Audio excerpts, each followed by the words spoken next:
जय हो गणपति महाराज की। क्या आप भारत के एकमात्र ऐसे मंदिर के बारे में जानते हैं जहां भगवान गणेश की मूर्ति का चेहरा मानवीय है। हमने अक्सर भगवान गणेश की हाथी के सिर वाली मूर्ति देखी है। हालांकि हम भारत में एक ऐसे मंदिर को जानते हैं जहां भगवान की मूर्ति का चेहरा मानवीय है। उस गुफा के बारे में जानने के लिए सुने जहां भगवान शिव द्वारा काटे जाने के बाद गणपति का सिर गिरा था। यदि भगवान गणेश की मूर्ति की तस्वीर पूछी जाए तो उसमें हमेशा एक हाथी का सिर, बड़े कान, एक सूंड और एक टूटा हुआ दांत होगा। क्या आपने कभी ऐसा मंदिर देखा है जहां मूर्ति का चेहरा इंसान जैसा हो? दुनिया का एकमात्र ऐसा मंदिर भारत के तमिलनाडु के थिलाथरपणपुरी में स्थित है।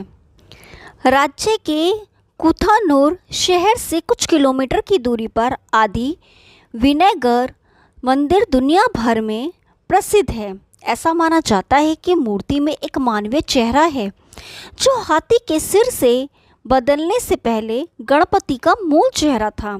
यह भगवान गणेश की पूजा नारामुख विनायक के रूप में की जाती है, जिसका शाब्दिक अर्थ है मनुष्य के सिर वाला विनायक।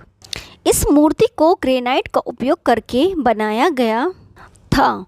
उन्हें एक कुल्हाड़ी पकड़े हुए देखा जा सकता है जो सभी बाधाओं और इच्छाओं के विनाश का प्रतीक है। उनके हाथ में मोदक उनके पसंदीदा भोजन का प्रतिनिधित्व करता है और पुरस्कारों में जीवन की छोटी छोटी खुशियों का प्रतीक है। मूर्ति के साथ उकेरी रस्सी आशा का प्रतीक है। ऐसा माना जाता है कि यह एक ऐसा साधन है जिसके द्वारा विनायक आपको जीवन में कठिनाइयों से बचाएगा। मूर्ति से जुड़ा कमल आत्म साक्षात्कार का प्रतीक है। किंवदंतियों के अनुसार भगवान गणेश का निर्माण देवी पार्वती ने किया था क्योंकि वह स्नेह की लालसा रखती थी। उन्होंने अपने बेटे की मूर्ति बनाने के लिए मिट्टी और घी का इस्तेमाल किया और बाद में उसे जीवंत कर दिया। उन्होंने ऐसा भगवान शिव की अनुपस्थिति में किया था जो कैलाश पर्वत पर ध्यान कर रहे थे। एक दिन जब देवी पार्वती स्नान करने गईं तो उन्होंने भगवान गणेश से द्वार की रक्षा करने के लिए कहा। जब भगवान शिव अपनी पत्नी के पास आए तो गणपति ने उन्हें परिसर में प्रवेश करने नहीं दिया।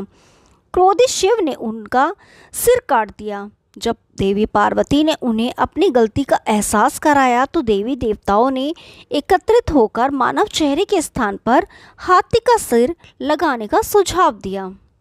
कई पौराणिक कहानियों के अनुसार जब भगवान शिव ने भगवान गणेश का मानव सिर काट दिया तो वह उत्तराखंड में एक स्थान पर गिरा। वह गुफा आज पाताल भुवनेश्वर के नाम से मानी जाती है। ऐसा माना जाता है कि इस गुफा की खोज आदि शंकराचार्य ने की थी और इसलिए इस गुफा में स्थित मूर्ति को आदि गणेश कहा जाता है। कई भक्तों का मानना है कि भगवान शिव अपने एक रूप में इस गुफा की रक्षा करते हैं और अपने पुत्र के कटे हुए सिर की रक्षा करते हैं। भगवान शिव द्वारा हाथी का सिर भगवान गणेश के सिर पर रखने के बाद उन्हें पुनर्जीवित कर दिया गया। उन्हें कई देवी देवताओं की शक्तियाँ प्राप्त थी, तभी से उन्हें जीवन से बाधा दूर करने के देवता कहा जाने लगा। जय हो गणपति महाराज की। यदि आपको ये कहानी पसंद आई तो वीडियो को लाइक कीजिए, शेयर कीजिए और चैनल को सब्सक्राइब कीजिए। हम आपके लिए ऐसे रोचक पुरानी कथाएं लाते रहेंगे। तब तक के लिए नमस्कार।